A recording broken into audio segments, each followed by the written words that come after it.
Adolfo. We are officially kicking things off this week. It is so much fun. Hi, everybody. Hello, everyone. Sorry, just to all of our New Japan viewers. Wow. so I'm a little bit flustered. I'm like, oh my gosh. Okay. All right. BC Wrestle Pod. Okay. So this is breaking news. I'm just like That's losing awesome. my mind. I'm losing my mind.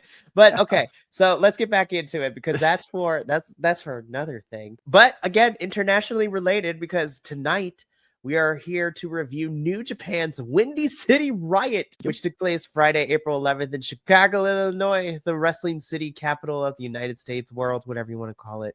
And Tanahashi's final appearance in the United States before he retires. Oh my gosh, we'll talk about that match because as soon as that match was announced, I was like, oh my gosh, it's going to be great. But I am one of your hosts, Mikey, here at Strong Style Syndicate. And of course, joining me as always is my Gaijin brother himself, Mr. Adolfo, the nerdy Puerto Rican. Namaste, Lugo. Oh my gosh, I'm excited. We're kicking things off. I'm excited for this review. I'm excited for the rest of this week. This is going to be so much fun. But if you are new here to BC Wrestle Pod and you like what you see, or even if you don't, that is totally okay with us. We love you regardless. And if you want to see more of what we have in store, basically look us up on any social media site at BC Wrestle Pod because, yeah, we're pretty much anywhere and everywhere. We do the long reviews like we are doing right now on YouTube and Twitch. We have out of context clips that will totally not come and bite us in the butt as we get famous or apply for jobs down the line. We also do report cards for all the pay-per-views and the weekly shows is crazy. And, whatever else we could think of because we're here on the internet to have fun and make absolute fools of yourself. Stay tuned for the next couple of weeks because prediction season is almost over and some of your hosts are going to have to do a week or two of reviews in a wrestling singlet. Yep. So, yeah. Yep. I was wondering when that was coming back. So I will say that AEW and TNA League have officially come to an end because even with the final pay-per-views happening, I ran away with it. So I have been declared the winner. I cannot say the same thing for WWE. There's a three-way tie and WrestleMania is going to make or break somebody. Anyways, but without further ado, let us do all the things. So again, we are here to review New Japan's Windy City Riot. This is the second United States show because the first show was back in January in Battle in the Valley in San Jose, California. Yep. So now we're back in the States here in Chicago, Illinois for Windy City Riot.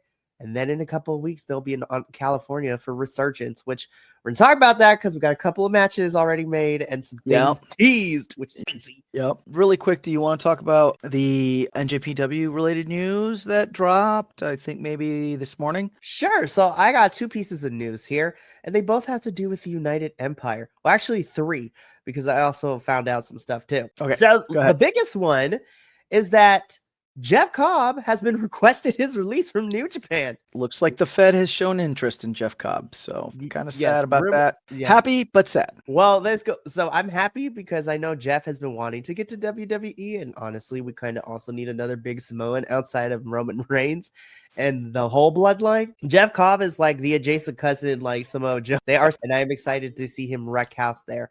It makes sense though because Hikulea, who was also in New Japan for a while, who is the actual brother of Tonga and Tongaloa, the Gorillas of Destiny, has been training in NXT. Jeff Cobb, I think, would be great. There are so many, but with that being said, though, with Jeff Cobb being granted his release, which, sounds applicable, there wasn't any drama behind it, at least from what I can find, so that's good. However, that also leads into the second piece of news. Because Jeff is no longer in the company, United Empire had to vacate the IWGP Tag Team Championships. Yup. Yes, they did. That's crazy to me. They just wanted that soccer last week. Yeah. Short reign. Oh, poor Callum Newman, who won with Jeff Cobb in that tag team championship match. They had to vacate the titles, which leads into the second bit of news here that in an interview with all of that going down, Callum Newman has declared himself as the new leader of United Empire. As we all know before, the previous leader was Will Ospreay before he went on over and signed with AEW here in the States. But there also seems to be some unspokenness that while Callum Newman has officially declared himself as the leader of United Empire, lots of wrestling fans have kind of had the understanding that Mr. TJP himself, who knows if New Japan will take this into like an actual story or if a feud or something, but United Empire has lost Jeff Cobb. But it seems that Callum Newman and Great O'Khan will get a chance to try to get those championship backs at the next show at the end of April, which leads me into my final piece of news. I saw this as we were going on, so I didn't get a graphic for it. But our IWGP Junior Heavyweight Champion, El Desperado, Despy, is about to have a match at the Road to Bukogen, I think is the name of the next show. That's not like one of the big four like Soccer Genesis. He's into everything. He will be defending his IWGP Junior Heavyweight Championship against CMLL's and newest United Empire wrestler. Well, remember Templario. I'm like, oh my god, I need to figure out how I'm gonna watch Get it up, Templario. Yes. So I'm excited. Desperado versus Templario on paper sounds really good. It sounds fantastic. Definitely. So that is all the news of New Japan I have. We will be also dropping some other news that actually happened during the show. Realized I didn't get a graphic because I was like, oh, but we'll talk about it after our IWGP World Heavyweight Championship because Resurgence I might need to be going to now. Anyways, but without further ado, let's get into all of this. So Adolfo, I don't know if you were able to catch the pre-show match or what opened it before we got into the main card. Yeah, Tino versus Jay. Yeah. Okay, I want to talk about this really quickly. This was a Strong Survivor match. This was Zane Jay, who currently holds the Strong Survivor record without being defeated, taking on CJ Tino. This was a good opener. This is definitely did what it did. It's showcasing all the people who are training in the New Japan dojos out here in the States. And you know what? This was a fun one. This was a good, like, step-by-step technical match in the sense. This is like people showing off their training. It's equivalent to like a sparring match more than a full-on like cage fight, like in MMA terms. Yeah, I'm trying to look back in my notes if I have the name of the other. It's not really. Oh, damn it. That's fine. I enjoyed the Sakura Genesis pre-show match more than this one. Not saying that this one wasn't good. Like you said, it was solid wrestling, solid mat wrestling, It seemed kind of short to me. Maybe it's just because I don't know, but it seemed short. Yeah, Zane J and CJ Tino, they did a good job and they showcased their skills. So, I definitely see them coming up into the, dare I say, the regular NJPW ranks pretty soon. I agree. So again, Zane J does pick up the victory here, and then he cuts a quick promo afterwards stating that he is renouncing his Strong Survivor streak. I'm like, okay, I don't know what that means, but all right. Yeah, I was like, okay, cool. But again, this is more for a showcase, and this was I think this was a good way to start the show, or at least the pre-show. But now let's get into the main card because we kick things off with a singles match set for one fall and a time limit of 30 minutes. We have United Empire's TJP, who is now a freelance agent. He is no longer under contract with New Japan, but has agreed to be a free agent for New Japan when he is needed. So I'm like, hey, you know what? Never close the door, especially if they're going to pay you. Like, I'm cool with all that. Yeah, right. But TJP of the United Empire takes on Mr. Filthy Tom Lawler from the Filthy Bros from MLW with Matthew Riddle, Tom Lawler. And he literally wore his Battle Riot. Yeah, this match was chock full of submission into reversal, into submissions. Lots of hard slaps and chops. Filthy Tom Lawler got that arm lock. And I thought TJP's arm was gonna snap when he just had a really fun drop kick situation in there. To me, it felt like a really fast finish, I'm sorry, that TJP hit this really fast finish combo. I couldn't really make out what happened, but before I knew it, he got the 1-2-3 on Tom Lawler, picking up the win. But yeah, definitely a different side to Tom Lawler. Definitely a lot less bruh than his MLW persona. Still, he was still, and I don't, not to get too deep into the weeds with this, but I don't at the last MLW show we saw, I felt like he still was limping in this show as well. So I'm wondering if he is at 100% or if he's, I think when I saw this match on the card and given what else we were getting, I was like, yeah, this is probably going to be towards the beginning. Yeah. I've always been a big fan of TJP for his whole entire career, whether it was on the independents, whether in his small time in WWE in the cruiserweight division for 205 Live, to being part of United Empire, New Japan. I'm a big fan of his. His wrestling style is great. And again, I feel like Tom Lawler also should be given his flowers because he's one of the few, and I say this about Shayna Baszler all the time, I feel like he is an MMA fighter turned wrestler done correctly. Yeah. Like you could tell that he still has his mixed martial arts with the mat wrestling and the mat like submissions, maneuvers, and all of that good stuff. But also he has taken the time to learn about the actual like wrestling part, like going on the turnbuckles, doing all these kind of more aerial acrobatic moves that, you know, most MMA fighters don't do because they're more grounded and kicks and stuff like that.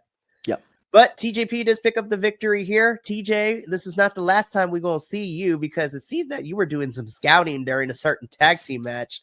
So we're going to talk about shenanigans going on. Yes, we're going to get there when we talk about that one. But from here, we do get into our next match, which was our only women's match of the card. Which was fire. Start the sentence by saying this match was fire. Go ahead. Sorry. Yes, it was. And I'm not mad at the ending because especially of what it sets up for Resurgence. So this is a New Japan Strong Women's Championship #1 contender match. Winner of this match will be going on to Ontario, California, May 9th, Friday, May 9th, to face Mercedes Moné for the new NJPW Strong Women's Championship. So this saw, of course, finishing up in Stardom last month. Everybody wants Mina Shira taking on one of Stardom's top talent in Azumi, who we got to see at Wrestle Dynasty back in January as well. So from the jump, I'm like, by the way, I don't care what nobody says. I don't care how long it takes. I'm dancing along to Mina's entrance every time. Oh, totally. She's just so entertaining.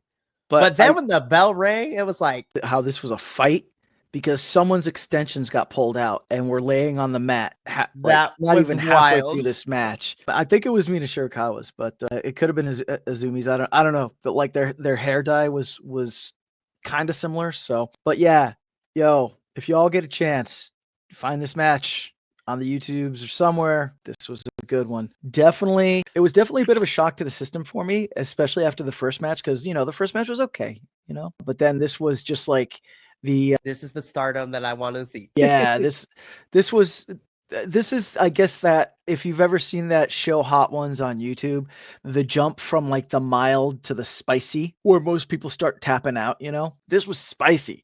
These girls laying hits, doing tosses, jumps, rope work, getting tossed out to the outside of the ring. And there was like hardly any padding on that floor. So, flowers to those that decided to get tossed out there. But these two, and I think it was Mina like powerbombed the Zumi on the concrete or something like that.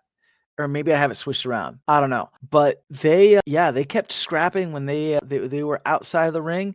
And the ref is just counting, and I guess they were too busy mixing it up with each other because there was a double count out. And when that happened, and it surprised me. I thought it was a very good ending, and I felt it was interesting knowing that this was for the #1 contender spot for Mercedes Moné's Strong Women's Championship belt. So, and coming out with no quote unquote no number one contender was interesting.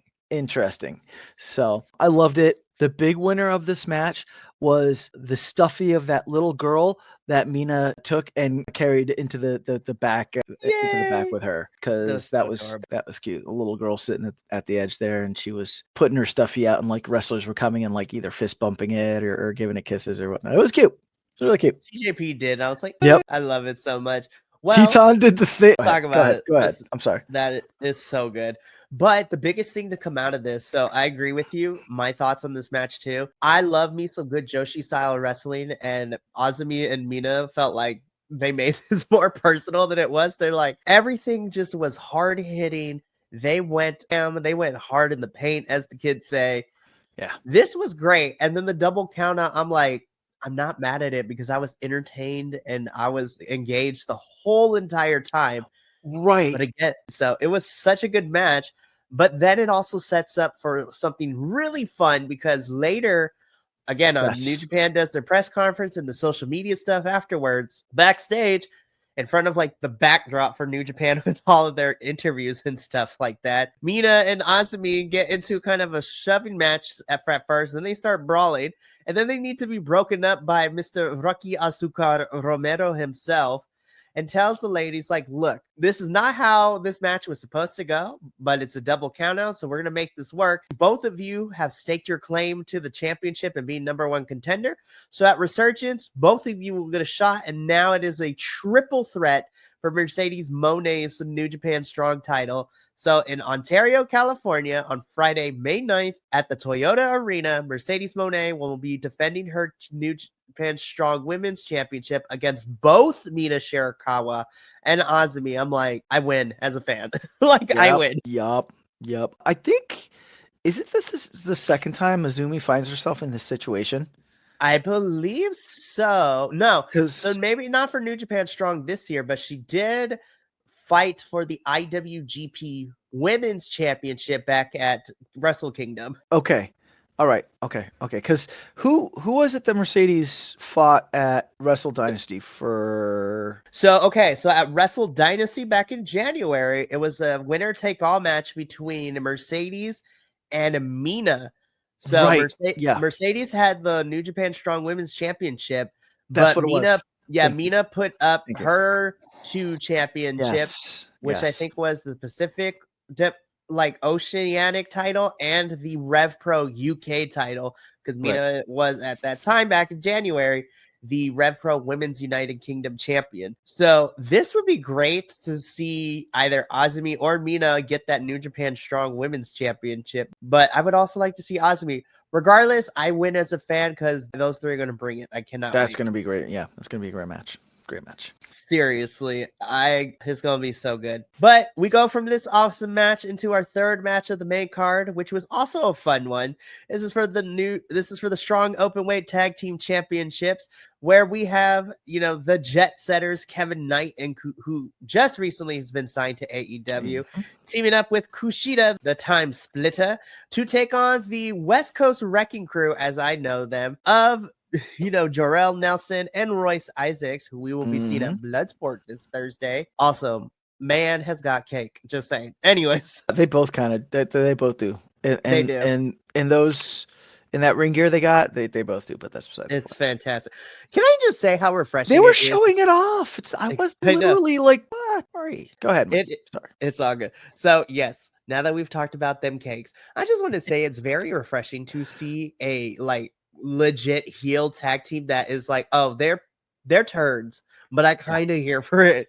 They were being so aggressive. They were targeting Kevin Knight and Kushida every chance they got. This was a fun match. Kevin and Kushida did the thing. I love them as a team. They tried their best, is the best way I could put it, but they couldn't get over for Jorel and Royce over those two. And so, well, there was some shenanigans that happened that I feel kind of fed into the. Go for it. So, Adolfo, tell us what happened. What shenanigans went down? Well, so let's talk about the match as a whole. Kevin Knight and Kushida, they are super aerial, super agile.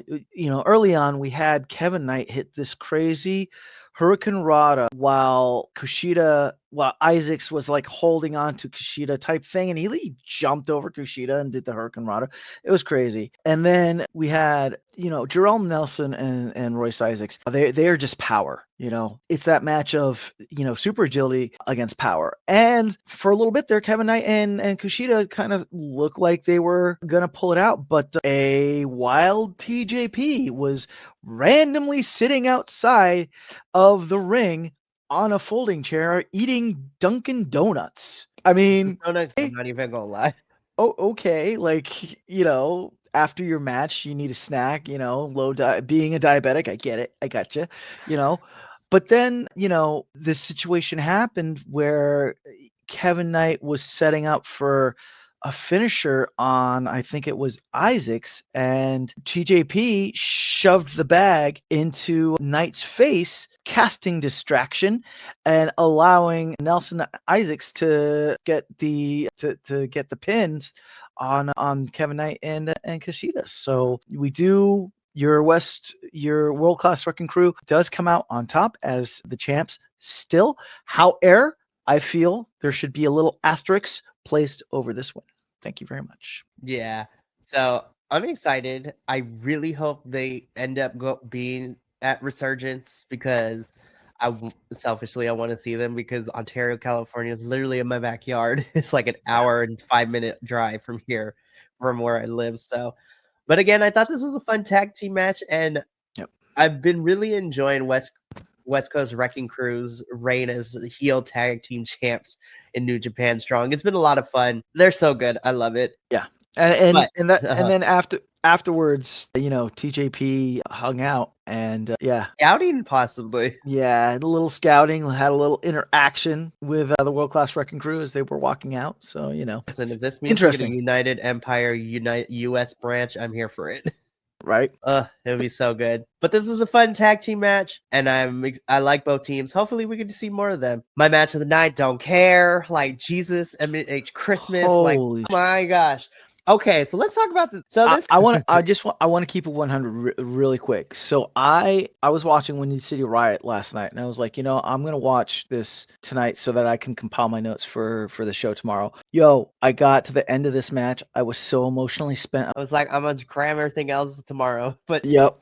Go ahead. Okay. Sorry. So this was for the Strong Openweight Championship, but this was a 30-minute Iron Man match. An Iron Man match in wrestling is out. You have to be the wrestler with the most pinfalls or submission within the time limit. And then depending on the promotion, it either ends in a draw if you have it, or like what they did here, you go into overtime. First to pinfall wins. Adolfo, this was nearly a 40-minute match, but it did not feel like 40 minutes. It was for 40 minutes slobber knocker. Are you kidding me? Holy Nikes. Listen, I felt a good 25 to 30 minutes of those hits. I was like, what is happening? So this story has been going on since January in Battle in the Valley, because these two have been going at it. Gabe Kidd's like, we're going to settle this one way or another. So Windy City Riot, we're going to face each other. No time limits, Iron Man. There can truly only be one. There can only be one. There can be only one. Look, we know that Ishii can go. He is the Stone Pimple of New Japan. Man can take a hit. But I gotta say, Gabe Kidd, being this brash young one on the scene, this is, excuse me for the bad accent, but this man is an absolute demand. It is very, okay, so this is going to get me in trouble, but Gabe Kidd feels to me like he took all of his wrestling character notes from Peaky Blinders. This is exactly what I'm getting. Just the way he talks and how he carries his character, like he don't give a. Now this is the crazy thing, and this is why Gabe Kidd has like made a meteoric climb in my list of wrestlers, especially newer wrestlers that I've seen in 2025. And that's that we saw a completely different Gabe Kidd in this match than we saw when he wrestled Kenny Omega at Wrestle Dynasty. We saw a completely different Gabe Kidd than what we saw at the last pay-per-view when he wrestled in his in that trios match, right? Or tag team match. I can't remember. Anyway. Yeah, the 6-man tag team championships. Right. And in all of these situations, he looked comfortable. He looked like he knew what he was doing. He looked like this was his house. You know what I'm saying? What's up, Agent Lo-Fi? But if you don't know, Gabe Kidd and Tomohiro Ishii, this match, you're not going to get any fancy frills, all right? What the kids say, flippy dippy, you're not going to get any of that stuff. What you're going to get is whatever the time limit is of just two dudes knocking each other around. And the reason I say that is we've seen these like hardcore matches and matches like this in like AEW, WWE, whatnot, where one, like the wrestlers will go and they'll get knocked out outside of the ring and they'll come back and their head is split wide open because they cut themselves. These two, the reason why they were bleeding is because they quite literally punched each other to the point of bleeding. Tomohiro Ishii had a bloody nose. Gabe Kidd's mouth was bleeding because of just the hits that they were giving each other. And if you're not a fan of that type of match, this match is definitely not going to change your mind, and it's definitely not for you. But if you are a fan of that match, of, dare I say, like an old school Eastern United States and it was dramatic the way they did it, the way they traded lariats, chops. How long did they chop each other for? I think that sequence was probably like maybe 5 minutes.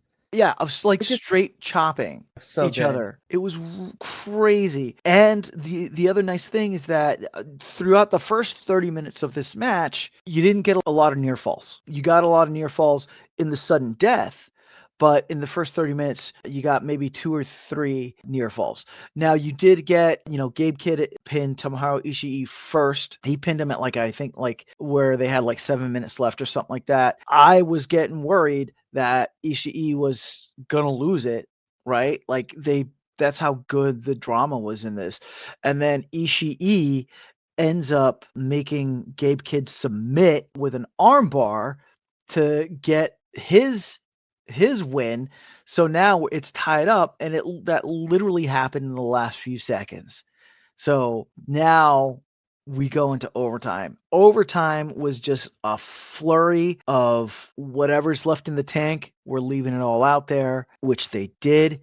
In the end, we get, I can't even read my notes because I was just jotting. I was writing my notes and watching. It was sudden death went in for 10 minutes, man. Yeah. Yeah. But in the end, Tomohiro Ishii does end up pinning Gabe Kidd to become your new NJPW strong openweight champion. And I'm telling you, I was just talking about spent.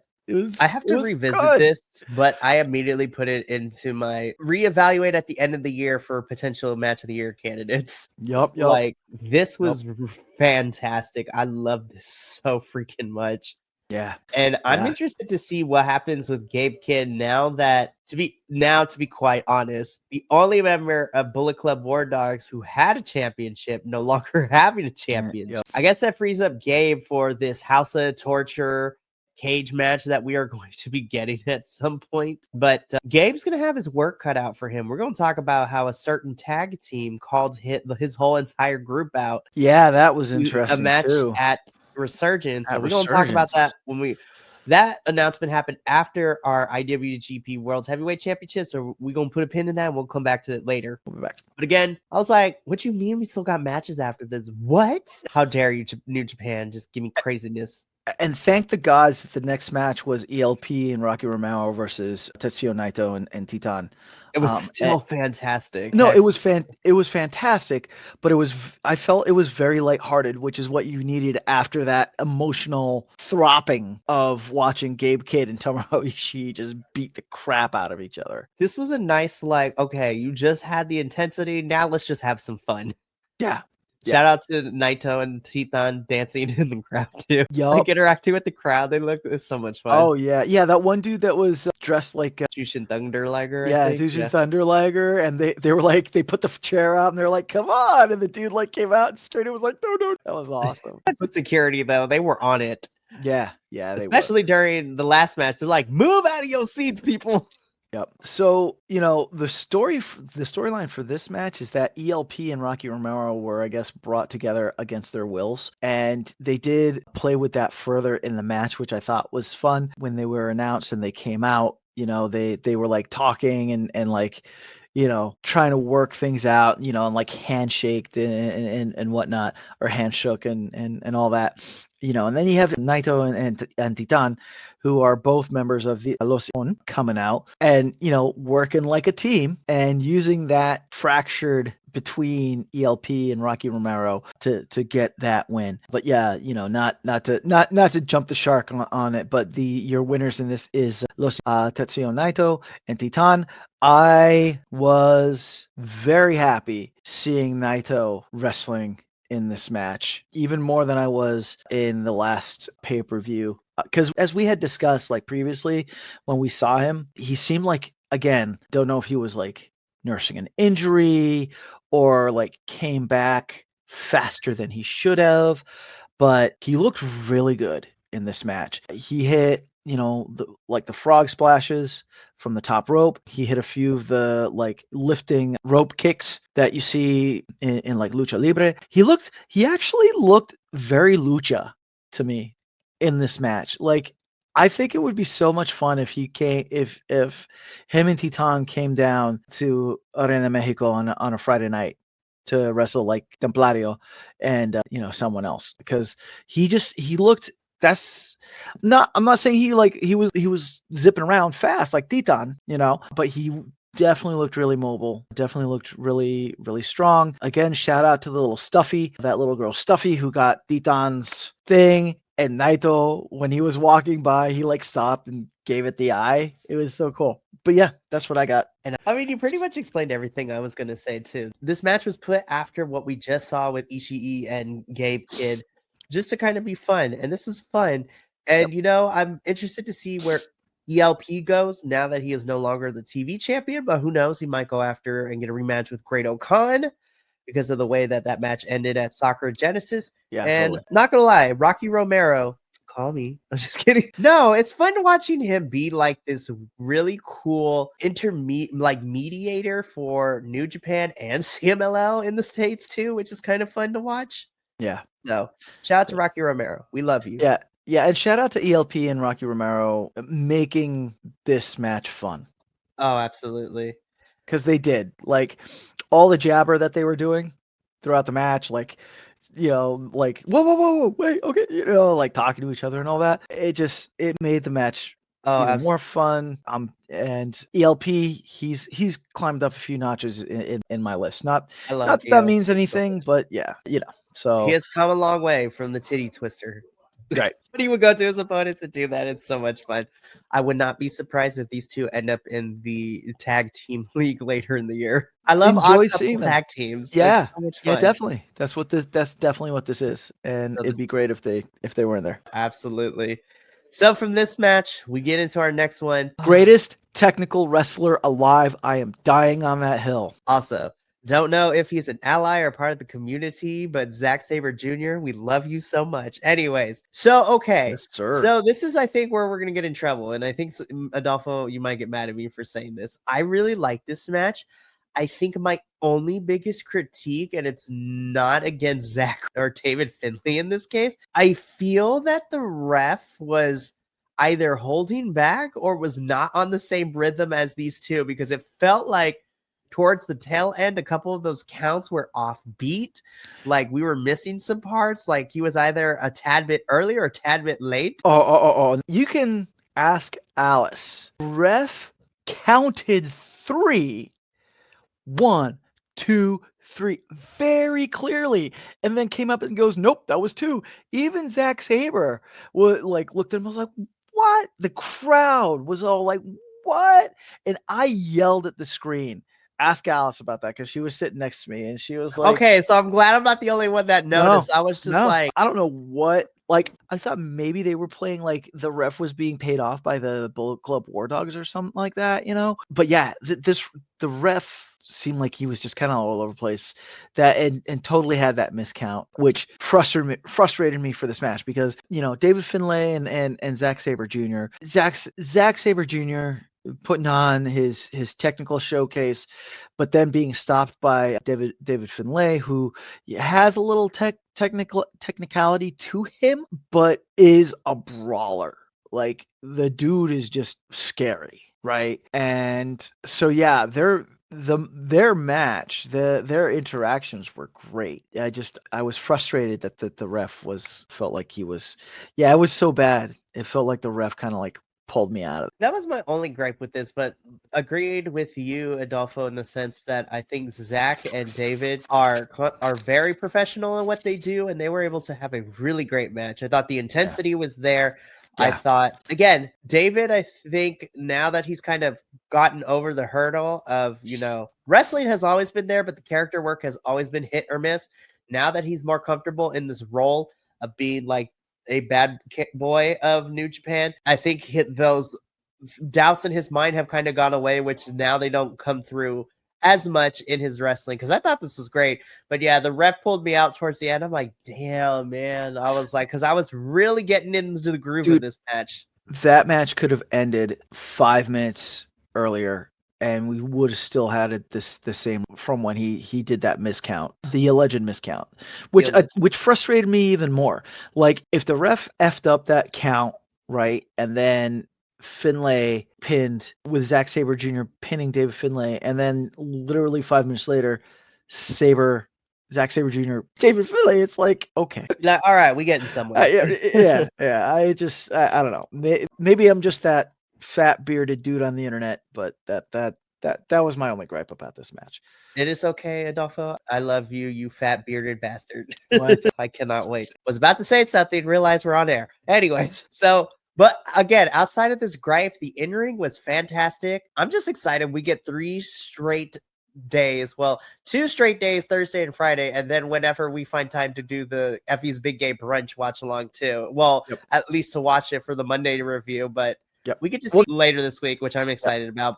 But We'll talk again, about that later. this was the only point of the whole entire night. Yeah. This is a really strong night. But we move on from this match. Man, this was it was such a strong match. It was frustrating for sure. Man. But Shota, I take back what I said at Wrestle Kingdom. I think we finally have come back to where you need to be. But in the semi-main event, this was the IWGP World Heavyweight Championship.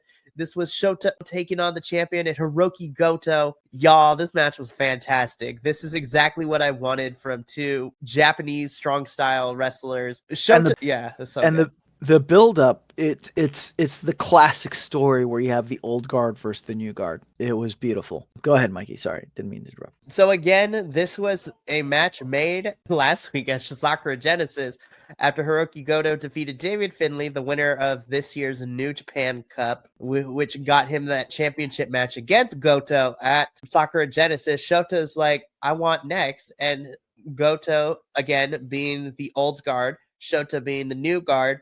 And again, the tropes in wrestling can either make or break your enjoyment of a match, but if done right, even the oldest of tropes in 2025 can still hit the way they need to. And my God, this is exactly what I wanted from this match when we got it made last week at Sakura Genesis.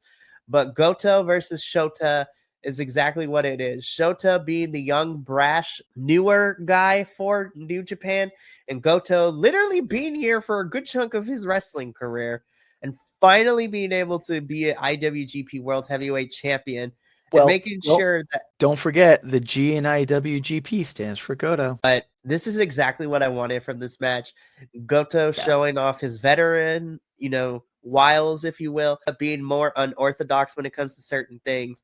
This is a very good, lengthy 25-30 minute match. But again, it did not feel like that. It was a good story, had lots of peaks and valleys, but ultimately Goto's experience would allow him to pick up the victory against Umino, and Hiroki Goto is still your IWGP World Heavyweight Champion. Yep. I mean, even the way they look, and this is please do not misread this as a knock against body type, because he's a very fit and athletic individual, right? So, but like, he has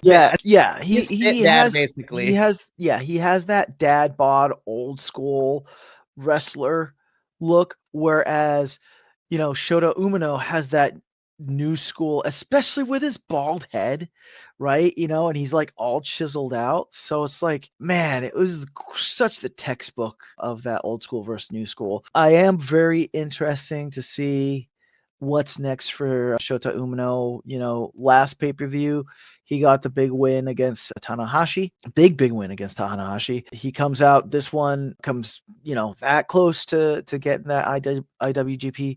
Now with all of the big NJPW all the big NJPW names have gone on to AEW or, elsewhere. Who does NJPW have? And I think it's time to really start pushing Shota Umino. I know that there was all the talk, about, nepotism and this, that, and the other, but I think he can do it. I think he can carry a belt, but, I think he can carry a championship, and I think he can be one of those pillars, one of those spotlights that NJPW is looking for right now. Absolutely.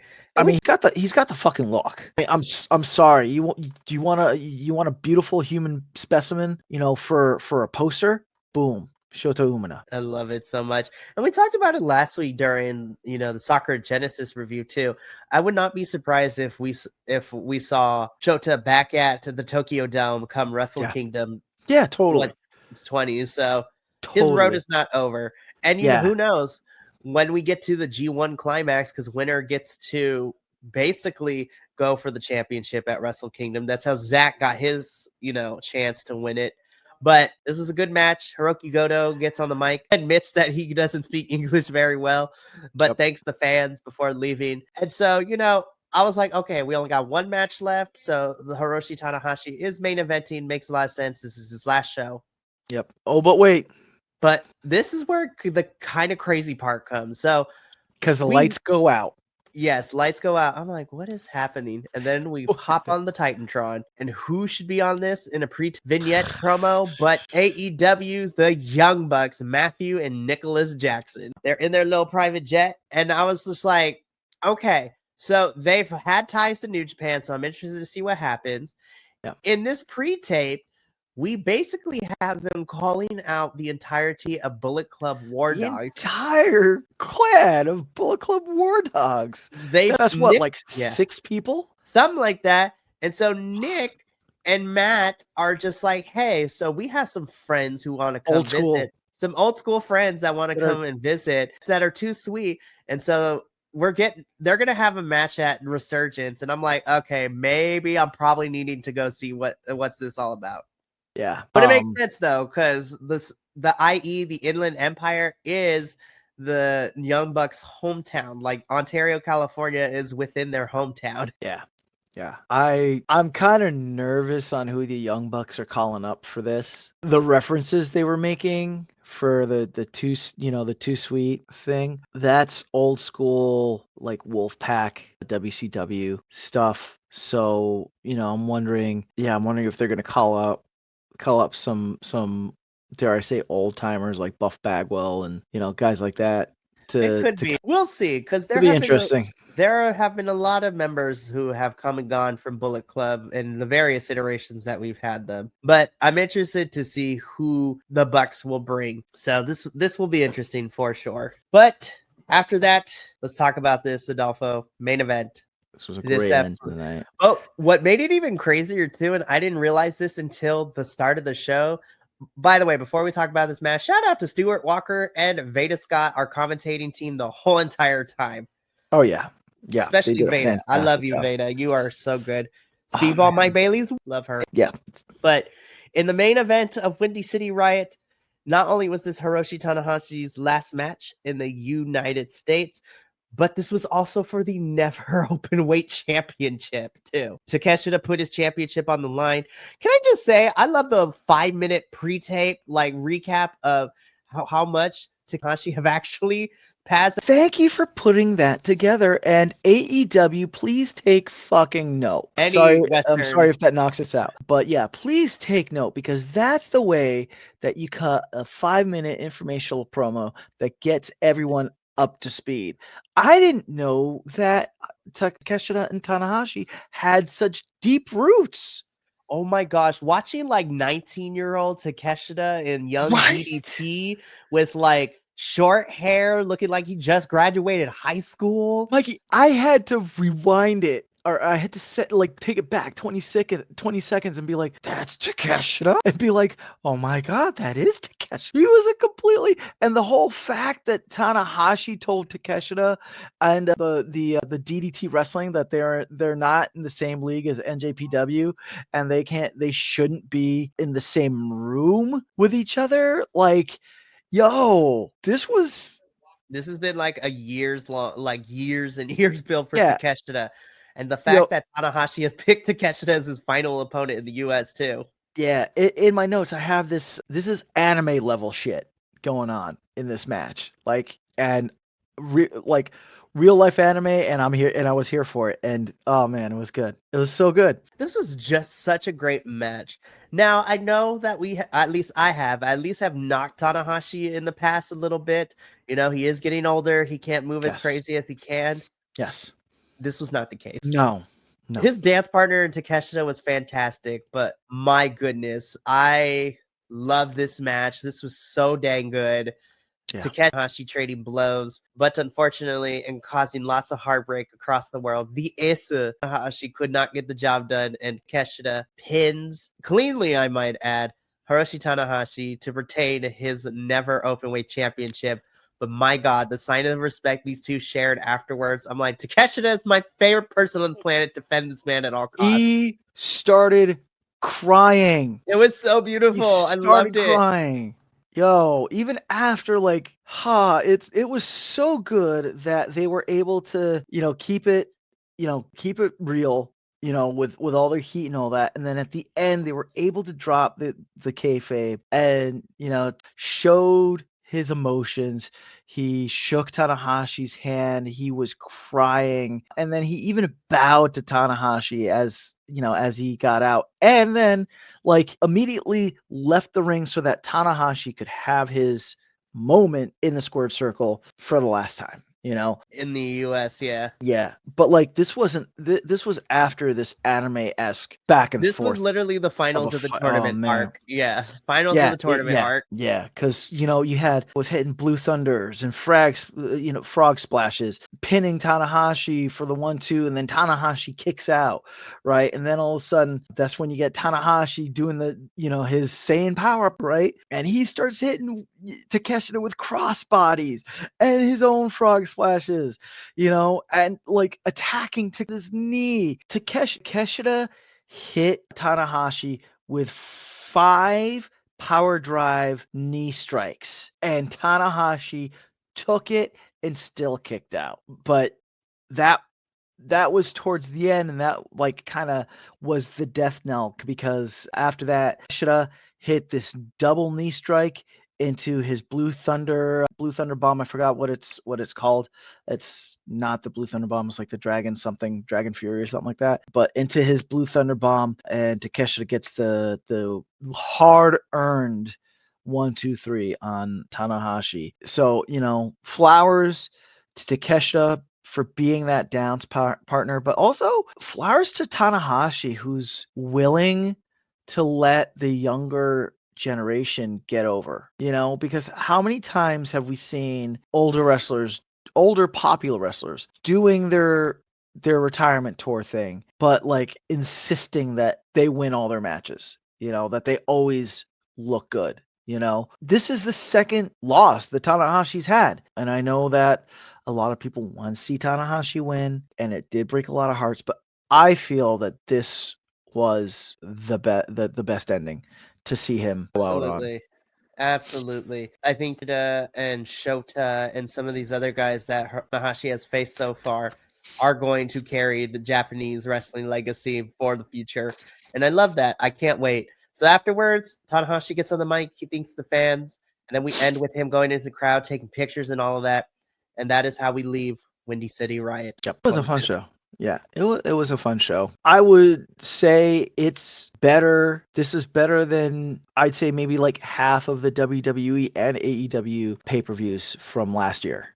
This was good. It was entertaining. Yeah, there were a few missteps in there. Of the weakest matches, I think that the Tom Lawler TJP match might have been the weakest, but at the same time, I feel that Tom Lawler needed a reason to be there so that he could see Tanahashi one last time. Because I don't know if you noticed, but at the end, when all the NJPW people surrounded the ring for Tanahashi, Tom Lawler was there, Kevin Knight was there, paying their respects. So, I think that was kind of his ins to be there. But very entertaining. If you get a chance on either YouTube's or wherever to catch, one or two of these matches, please, if you get a chance, catch the Tanahashi Takeshita match. It was fantastic. If you like the strong style, Ishii, Gabe Kidd, can't go wrong. No, this is a fun show, and I'm super excited that we're covering New Japan more, which brings us to the end of the Strong Style Syndicate. But fear not, because we will be back. We're going to be back in 3 or 4 weeks.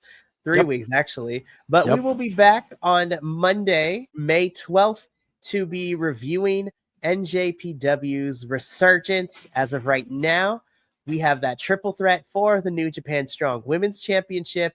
We are getting the Bucks and their friends taking on Bullet Club War Dogs. And who else? Who knows what we're going to get at Resurgence. So I am super excited.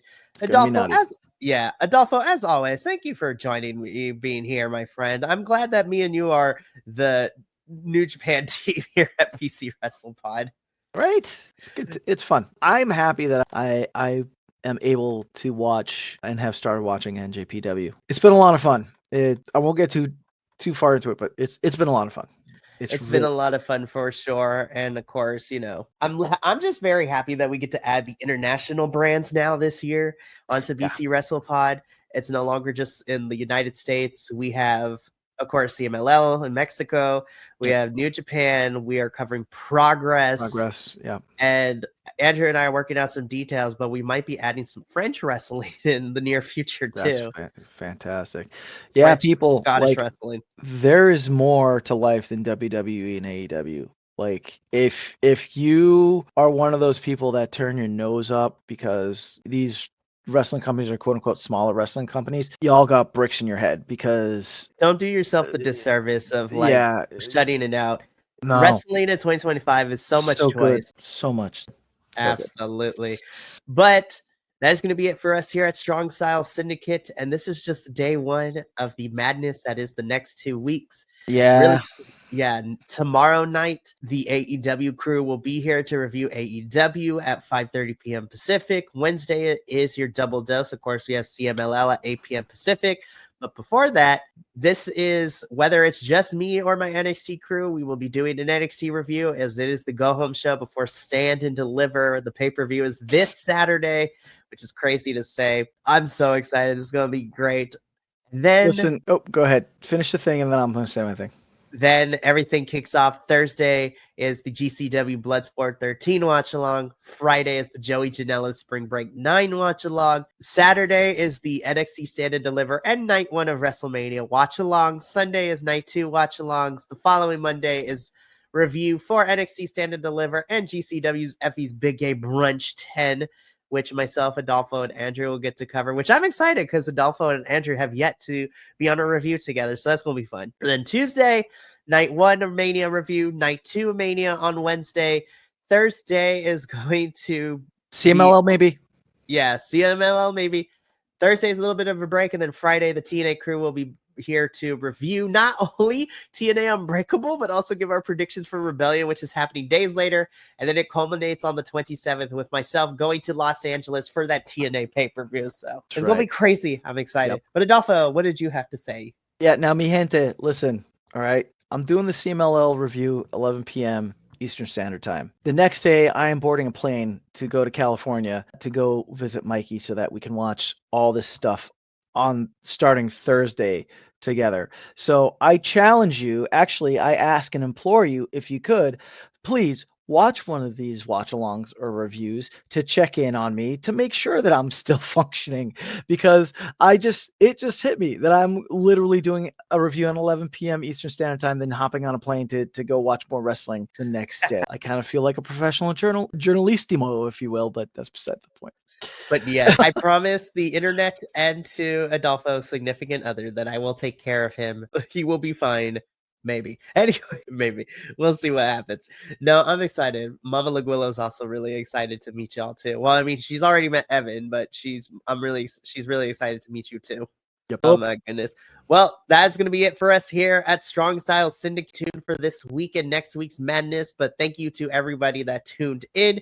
But we got to get up on out of here. So from myself, Adolfo, and the rest of the BC Wrestle Pod family, remember, take care of yourself, love one another, stay Bi-Conic, and more importantly than anything, you always deserve to finish your story. We will catch you tomorrow for AEW. But until then, thank you so much for tuning in to another Vibe Tribe production. What's going to happen next time? Well, you're going to have to tune in to find out. But until then, remember, take care of yourself, love one another, and as always, make sure that you keep the good times rolling. Thank you for being here, and we'll see you next time.